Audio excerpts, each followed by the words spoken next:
Good morning students.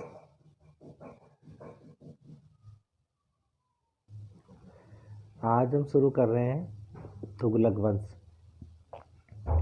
खुर्शद Shah की हत्या करके गाजी मलिक अथवा तुगलक गाजी गयासुद्दीन तुगलक 1320 ईस्वी में दिल्ली का सुल्तान बना। अर्थात इसने क्या किया, खुर्शद शाह की हत्या कर दी और खुद सुल्तान बन गया। सुल्तान बनते ही उसे प्रांतीय विद्रोह का सामना करना पड़ा। तेलंगाना के राजा प्रताप रुद्रदेव के खिलाफ उसने अपने पुत्र जूना खां को वारंगल भेजा। जाजनगर जो उड़ीसा में है में सैन्य अभियान किया गया, जिसमें उलू खां जूना खां की विजय हुई। गयासुद्दीन का अंतिम सैनिक अभियान बंगाल के विद्रोह का दमन था। दिल्ली वापसी पर आयोजित स्वागत समारोह में एक लकड़ी के भवन से गिरने से 1325 ईस्वी में उसकी मृत्यु हो गई। वो बंगाल अभियान से वापस आ रहा था, तो एक लकड़ी का भवन बनाया गया था। उस लकड़ी के भवन में स्वागत करने के लिए, तो वो लकड़ी के भवन में जैसे आया तो वो दरवाज़ा गिर गया और इसकी मृत्यु हो गई। तत्पश्चात इसका पुत्र जूना खां मोहम्मद तुगलक के नाम से सुल्तान बना। उसका नाम कई संज्ञाओं से जोड़ा गया। अंतर विरोधों का विस्मयकारी मिश्रण, रक्त का प्यासा। मोहम्मद तुगलक के समय तुगलक साम्राज्य 23 मुक्तों या प्रांतों में बटा हुआ था। बर्नी सुल्तान की 5 मुख्य योजनाओं का वर्णन करता है। दोआ में करवर्दी, देवगिरी को राजधानी बनाना, सांकेतिक मुद्रा का प्रचलन, खुरासान पर आक्रमण और कराचिल की ओर अभियान। इसने 5 योजनाएं बनाई थी। तो ये योजनाएं वैसे तो ये क्या विफल हो गई थी, लेकिन अपने राज्य के सुधार के लिए इसने ये योजनाएं चलाई थी। सुल्तान ने 1327 से 1335 ईस्वी तक देवगिरी को अपनी राजधानी बनाकर रखा और उसका नाम दौलताबाद रखा। 1330 ईस्वी में तांबे एवं कांसे के मिश्रित सांकेतिक सिक्के चलाए। इसने क्या किया, सिक्के चलाए तांबे और कांसे के। लोगों ने जाली सिक्के बनाना आरंभ कर दिया, लेकिन क्या हुआ कि राज्य के इसके जो लोग थे उन्होंने और दूसरे जाली सिक्के, नकली सिक्के बना लिए, तो ये योजना इसकी विफल हो गई। अतः सांकेतिक मुद्रा बंद करनी पड़ी। मोरक्को का यात्री इब्ने बतूता लगभग 1333 ईस्वी में भारत आया।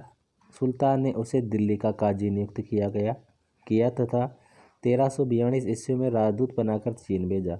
1351 में मोहम्मद तुगलक की मृत्यु हो गई और 1351 में इसकी क्या हो गई, मृत्यु हो गई।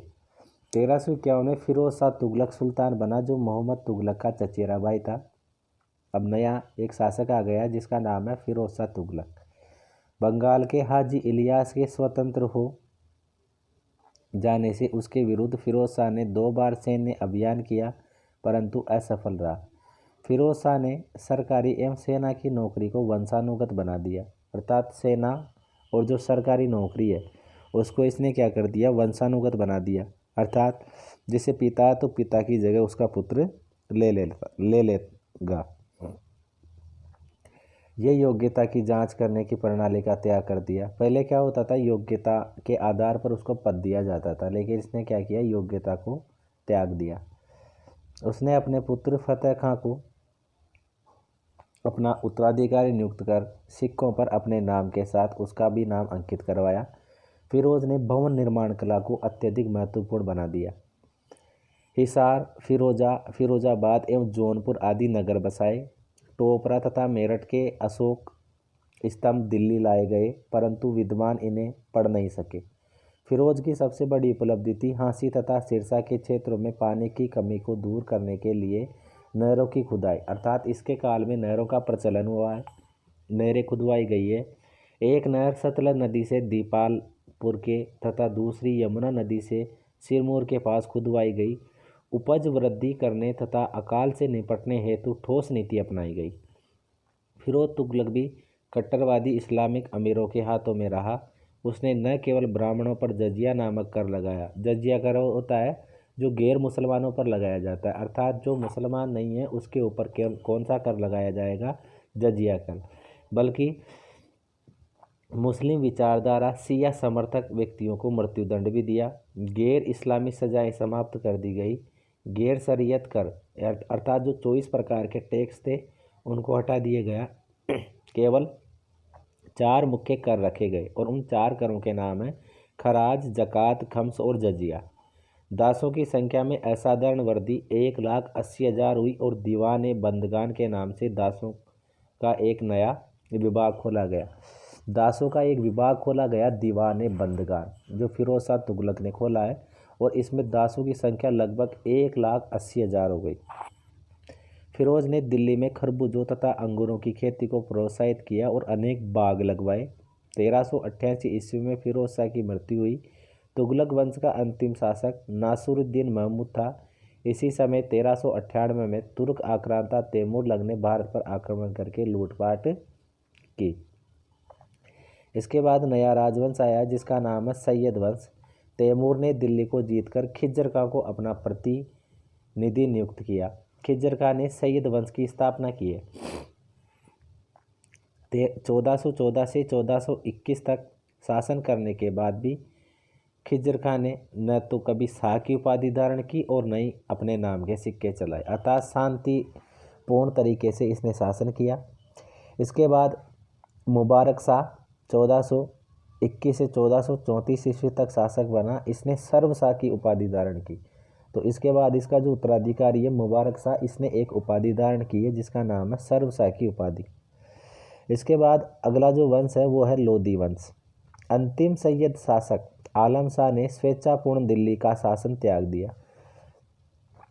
सैयद वंश का एक शासक था आलम शाह, उसने क्या किया, अपनी इच्छा से ही क्या कर दिया, जो शासन था उसको त्याग दिया और बहलोल लोधी ने 1451 में दिल्ली पर अधिकार कर लिया। तो बहलोल लोधी जो कि लोधी वंश के संस्थापक है। दिल्ली पर तुर्कों के बाद पहली बार अफगान साम्राज्य का शासन हुआ। उसने जौनपुर के महमूद शाह सरकी के दिल्ली पर अधिकार करने के प्रयास को असफल कर दिया और 38 वर्ष शासन करने के बाद 1489 में उसकी मृत्यु हो गई। इसके बाद उसका दूसरा पुत्र निजाम शाह सिकंदर शाह की उपाधि धारण करके सुल्तान बना। तिरहुत, बिहार एवं बंगाल तक उसने साम्राज्य विस्तार किया। इसका न्याय प्रबंध एवं राजस्व सुधार प्रसिद्ध है, अर्थात जो शासक है निजाम शाह सिकंदर शाह, इसने क्या किया कि जो राजस्व था उसका अच्छी तरीके से क्या किया, नियंत्रण किया। इसके बाद में भूमि की नाप और उसके आधार पर भूमि कर नियत करने का कार्य किया। एक गज चलाया जो 30 इंच का होता था। इसने एक गज भी चलाया जो 30 इंच का होता था। ये गज लंबे समय तक सिकंदरी गज के नाम से चलता रहा। इसका नाम हो गया सिकंदरी गज और ये लंबे समय तक चलता रहा। इटावा, बयाना, कोल, ग्वालियर एवं धौलपुर के शासकों को अधीन रखने के अभिप्राय से उसने 1506 ईस्वी में आगरा नगर का निर्माण करवाया। तो आगरा नगर का निर्माण कराया है सिकंदर ने। किसने कराया है? सिकंदर लोधी ने। ठीक है। उसका उपनाम गुलरू खां था, अर्थात वो गुलरू खां के नाम से कविताएं भी लिखता था। इसी उपनाम से वो कविता भी लिखता था। नवंबर 1517 में उसकी मृत्यु के बाद उसका पुत्र इब्राहिम लोधी आगरा की गद्दी पर बैठा। इब्राहिम लोधी जो लोधी वंश का आखिरी जो शासक है वो गद्दी पर बैठा। 1517-18 में इब्राहिम लोधी व राणा सांगा के मध्य युद्ध हुआ जिसमें लोधियों की हार हुई। 1526 में पानीपत के मैदान में सिकंदर बाबर से युद्ध में हार गया। सिकंदर नहीं है, इब्राहिम लोधी है। इब्राहिम लोधी बाबर से हार गया। तो पानीपत का पहला युद्ध हुआ है 1526 में बाबर और इब्राहिम लोधी के मध्य, जिसमें इब्राहिम लोधी हार गया और मारा गया। इतिहास में युद्ध पानीपत के प्रथम युद्ध के नाम से प्रसिद्ध है। ये युद्ध युगांतरी सिद्ध हुआ और भारत में मुगल वंश की स्थापना हो गई, अर्थात सल्तनत काल यहाँ पर समाप्त हो जाता है और मुगल वंश की स्थापना हो जाती है। सल्तनत कालीन जो प्रशासन है वो किस प्रकार से था, तो देखिए जो ये प्रशासन है सल्तनत कालीन प्रशासन, इसका हम अध्ययन कल करेंगे। ठीक है। आज हमने ये वंश पढ़े हैं, एक तो सैयद वंश पढ़ा है, एक तुगलक वंश पढ़ा है, एक लोधी वंश पढ़ा है, ठीक है। और कल हम पढ़ेंगे सल्तनत कालीन प्रशासन।